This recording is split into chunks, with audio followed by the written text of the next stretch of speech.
Good morning, everybody. How are you guys doing today? Thanks for coming out on a Friday morning. We're going to have a lot of fun over the next 15 minutes, focusing on the question, is your phone turning you into an adrenaline junkie?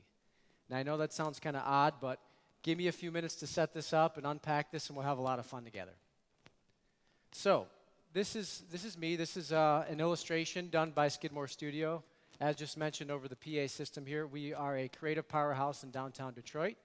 Our roots were in illustration back in the 50s, and we've since kind of covered the gamut of full-service marketing and branding work. And now we do a lot of work with entertainment brands that help create awesome creative work for millennials.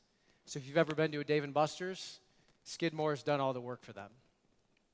That said, before I was at Skidmore, I had an interesting pathway kind of coming up, being born and raised in Oakland County, going to Farmington High School, make my way to Albion College, where I studied neuroscience, dissected sheep brains, worked with rats. It was a ton of fun. And I did like any other student does after going to a private liberal arts college and getting $100,000 of student loan debt. I went to massage therapy school. Yes, big lesson learned there. But I went to massage therapy school because I always had this desire to heal with my hands. I grew up in a household that was very touchy-feely. We'd swap back rubs and foot rubs for chores. And we very much were big on physical contact and hugging and touching. A little bit personal, but a little bit about me. From the Ann Arbor Institute of Massage, I went back into school, and I went to Walsh College and got a degree in a Master's of Information of Science and Technology. And it was during my time between Albion and Walsh that I had this intersection of the psychology of technology. And I was really, really fascinated in how our behavior with our relationships, with our digital devices, are impacting our mind, body, and spirit. So this is what we're going to talk about today. And what I found is that your phone does impact your biochemistry. So let me ask you guys a few questions. I'd like you to make some noise. You can hoot, you can whistle, you can clap. If you use your phone as an alarm clock, make some noise. Okay, make some noise if the first thing you do before you go to bed and the first thing you do when you wake up is check your phone. All right, okay, good. What about take your phone to the bathroom with you? Doing good, doing good. What about check your phone at a red light? Okay. What about check your phone during or directly after intimacy with your significant other? Okay, all right, all right. A few claps, a few claps. Why do we engage in these behaviors? Right? We used to rise with the sun and go to bed when the sun would set. Now we don't know what's up from down and what's night from day. This is a picture of my beautiful wife, Senya, and our 1-year-old son, Joby. Fortunately, we weren't checking our phone during intimacy, which allowed us to have this beautiful son, Joby. But I share this because I'm going to walk through a couple examples about how my relationship with my wife and my son are impacted by our own cell phone use. Before I do that, I need to share some breaking news. If you haven't seen this on CNN today, you probably won't, but you'll hear it here today at TEDx. Scientists have found a new chemical that alters our emotion and mood. You ready for this? Drum roll, please. Adrenaline. Yes, this is a real thing, adrenaline. Adrenaline is what's pumping through you day in and day out as you compulsively check your cell phone, as you take your cell phone to the bathroom to use the bathroom and check in on email and social media. Now let me kind of paint this picture a little bit more with a term that I like to call cliff thinking. You saw an image of my wife and my son just a moment ago. It was about a month ago. We were packing the car up, packing the minivan up, getting ready to go to Target to get some diapers, right? And we close the door. I'm about to put it in reverse, and my wife looks at me and she says, "Oh no, I forgot my cell phone inside the house." And I think, okay, we're going 20 minutes round trip. We'll be back. I've got my phone on me. We're okay. And she's like, no. What happens if my parents need to get a hold of us? Her dad's a little older. They live a few miles down the road. I say, listen, they'll call me. And she goes, no, no, no. She takes one step towards a cliff. I say, listen, honey, we're okay. They know my phone number. And she goes, no, no, my mom has my phone number memorized. Let me just go back and get the phone. I say, geez, gosh, calm down. One step closer towards a cliff. She then says, well, what happens if my dad gets sick? And I think, well, he was fine yesterday when we saw him. One step closer towards the cliff. And then she says, well, what happens if my dad dies off the cliff? Right? Why? We were going to Target to get diapers, right? And she now has this digital obligation, this adrenaline pumping through her blood that her dad may die just because she doesn't have her phone on her, right? This is a real thing. These are real feelings. I'm not saying they're real in reality, but our biochemistry really impacts our emotion and mood. How many of you have heard of this term, PTSD? Okay, make some, yep. Probably not how you've heard it like I'm going to show it today. Post-traumatic scroll disorder. Okay, this is a real thing. How much fun is this? We do it all day long, right? Oh my gosh. We have a 2-minute break before a meeting. We're waiting on a friend at a coffee house, and we choose to do this.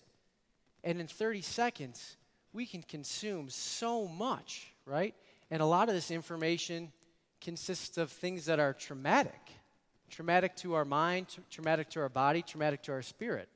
Here's just some headlines that could pop out where you're seeing things about mass murders, in an Oregon shooting, or 10,000 dogs died today in a puppy mill, or a number of things that you wish you hadn't seen in the 10 seconds you chose to scroll. Now, what you have to realize is that subconsciously you are processing all of those things. And if you're going to engage in relationship with somebody and have a dialogue where you want to make sure you know that you're there for them, you need to know that this is impacting you, creating that kind of post-traumatic scroll disorder. And a lot of that, guys, produces fear. And when we have fear, we have over 30,000 chemical reactions in our body that completely trump our emotion and mood. And it's that fear that I feel is jeopardizing true relationship with one another. And fear releases adrenaline. So you need to know this. What's important about this is that not only do you have this chemical cascade of emotions and feelings and all of these physiological changes happening, but adrenaline and fear can lead to a decrease in sex drive, increase in weight gain, and physical exhaustion, right? How many of you are just physically exhausted at the end of the day, but yet you still have your phone in front of your face? Why? Why is that? Adrenaline. Pumping through you. So I really want to look at how adrenaline impacts your mind. We've talked about that a little bit, but your body, your physical body, and then your spirit or your soul. So when we look at the mind, this is a beautiful demonstration of the electrical chemical makeup of our bodies. So we have all of these neurotransmitters and hormones that are pumping through our systems, and at the end of the day, we are all energy, right? So as I look over at you guys over here and look over at you here, I'm picking up on your soft skills. I'm picking up on your body language. I'm reading you. I'm understanding the audience, and it feels great because you guys seem engaged and entertained. There's a lot of electrical chemical things going on behind the scenes there. Two specific culprits are dopamine, which I'm sure you've heard of. That's that pleasure-producing neurotransmitter. You get it when you get a good email.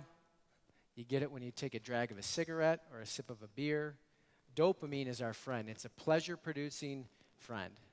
Now, on the other hand, cortisol is involved as a stress hormone. And cortisol was designed to help us fight or to get in fight or flight situations. So if we saw a bear in the woods, we would run. Now, we have a constant struggle between dopamine and cortisol throughout our day, and adrenaline yields what I like to call an adrenaline drip. So our adrenals communicate from our brain our level of stress. And even though we're not, in the woods fighting off bears or, other culprits, we are constantly engaged in that kind of subtle stress that releases adrenaline and constantly gets us to feel on edge. Just got to be careful. So how does this impact the body? Having gone through my first, I didn't go through a pregnancy, but my wife did. 36 hours at that. But having witnessed the miraculous phase of pregnancy and birth, it was just such a beautiful thing. And it gave me a better understanding of just how precious the body is and how all of these chemicals and electrical signals work together to produce something as beautiful as a baby. Now, as I mentioned earlier, touch is such an important thing.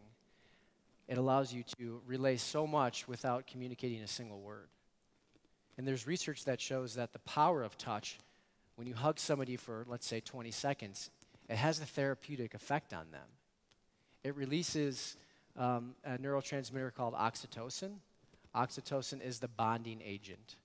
Mothers produce this in high quantities after childbirth, and you're bonded together. After intimacy with a loved one, your oxytocin levels are up. That's why you need to have pillow time, snuggle time. It's good. But what is the power of touch for this generation? Where are we getting our touch from? These cold-blooded devices are trumping our warm-blooded makeup. And you see this in a number of different mediums.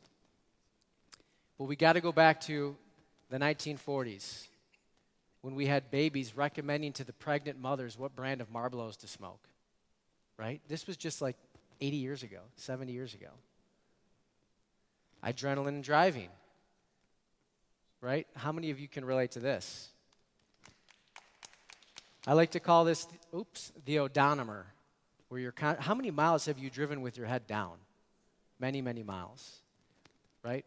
And then you look into, it doesn't matter if it's your phone, if you game, if you do Netflix marathons, if you do Candy Crush or Angry Birds till the wee hours of the morning, all of these things impact your time and have created a society of time urgency. So if you think about this, how does this impact your spirit, your goals, your aspirations, the things you want to be and accomplish? Facebook, or what I like to call Faithbook. The average user, I just read recently, spends upwards of 8 hours a month on Facebook, which has doubled in the last 2 years. Where are we going to be 2, 3, 4 years from now? What type of time devotion is that? What does that say about our interests and our passions and our hobbies and habits? I want to share 3 of my dear friends who lacked time urgency from their life. Their Outlook calendars were not double booked. They did not have notifications going off all throughout the day. They served people right in front of them. They touched people right in front of them. And they healed and changed people with the warm-blooded relational aspects of humankind. All right, so I want to share, those were enough scare tactics for the morning. We all have our phones, but I know we want to check them. I've only got a couple minutes left. But I do want to share a few resources for you guys so that way you can leave today knowing that there are ways to reduce adrenaline. Here are 5 quick hits. No digital gadgets at mealtime. Easy enough. Sleep device free. Just try it. Get a real alarm clock. Go back to the analog world. Take a digital fast for at least 1 hour a day. Make eye contact when talking. Sounds like common sense, but try it. And just end your digital day by 9 o'clock. Try it for a week. Here are a few apps that can help you reduce adrenaline or make you more aware of your digital behaviors. Checky, it does just that. It tells you how many times you check your phone throughout the day. It's actually quite astonishing. I was at like 168 one day, and I deleted the app from my phone. I was like, no. I don't need to know that type of data. The app's got to be wrong. Just the Bell, really, really cool product that's going to be coming out. It's an alarm clock that uses your phone, but your phone can be in a completely different room.